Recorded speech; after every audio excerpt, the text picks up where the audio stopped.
No matter how you felt about John Jones, John Bones Jones,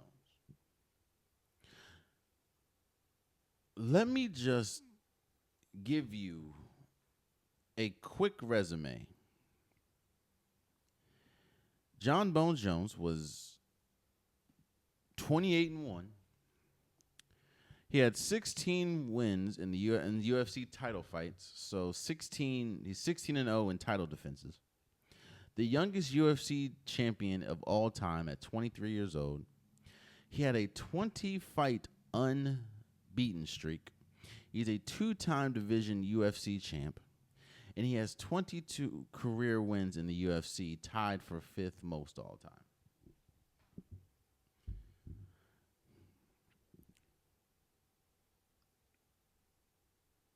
There, when we talk about Mount Rushmores, you would be insane if you didn't put John Bones Jones in the UFC Mount Rushmore. I'm saying all this because he officially announced his retirement from the UFC, which kind of goes back to the first point in emotions, because John Bones Jones was not without fault.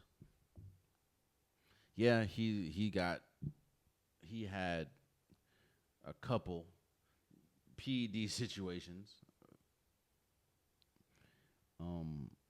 He had a couple off the cage situations. And a lot of people didn't like how it came out of no. Dana White was at the end of a UFC event was like, John Jones called us and said that he's retiring. And then I think the next day he put it on Twitter.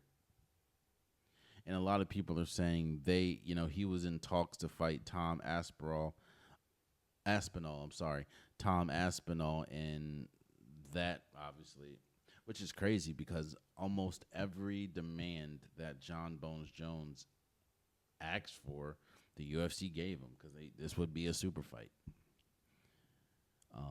But he came back and said he didn't want to do it.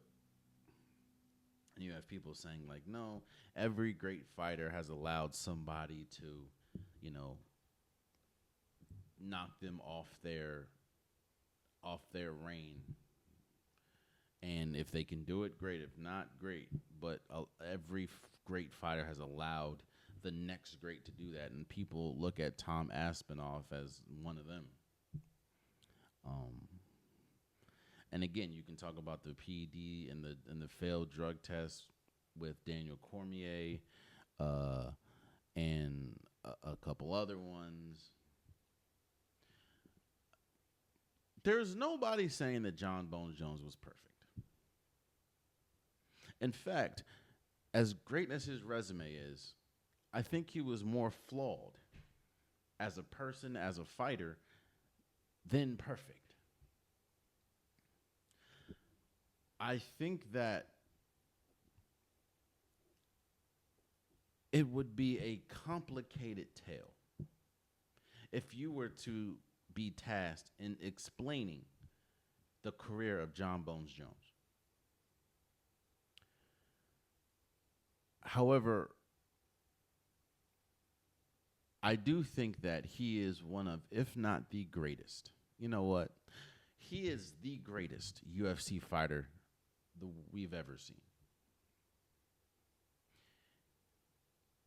He is essentially one of, if not the most important fighter the UFC has ever seen. There would be no UFC if it wasn't for John Bones Jones. The UFC wouldn't be as popular. They wouldn't be on UFC, 320 or whatever, if it wasn't for John Bones Jones. Again, you cannot have a Mount Rushmore, no matter how he made you feel, no matter how, some of the off the field, off the court, off the octagon stuff he did, some of the PED busts he had. The record is the record.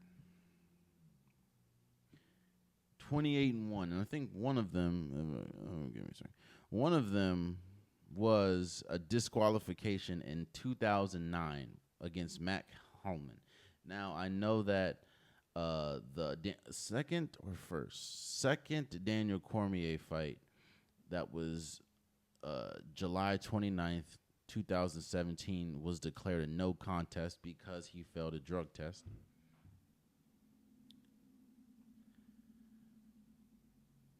But again,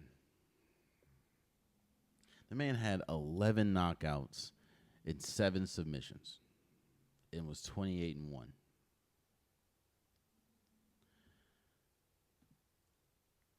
John Bones Jones was the greatest UFC fighter we've ever seen. I know how people say John Bones Jones, no matter how he made you feel, no matter how much you hated him, no matter how much you loved him, he is the greatest UFC fighter ever. And he just called it quits. Maybe not the most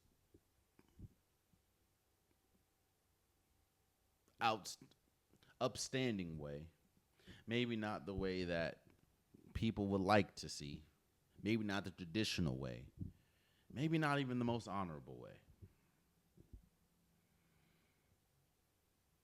But John Bones Jones has officially retired from the USC. Jesus loves you. From the UFC. And again, he is the greatest fighter the UFC has ever seen. Ever. So, no matter how you feel about him, congratulations on a incredible career, John Bones Jones. Oh, man, you stayed to the end of the video. I appreciate you. If you like what you saw, be sure to hit that subscribe button so you'll never miss any content from your boy. You can also go back and watch past episodes, past clips, and don't forget that the Unpopular Podcast, new episodes drop every Wednesday and Saturday. Appreciate you.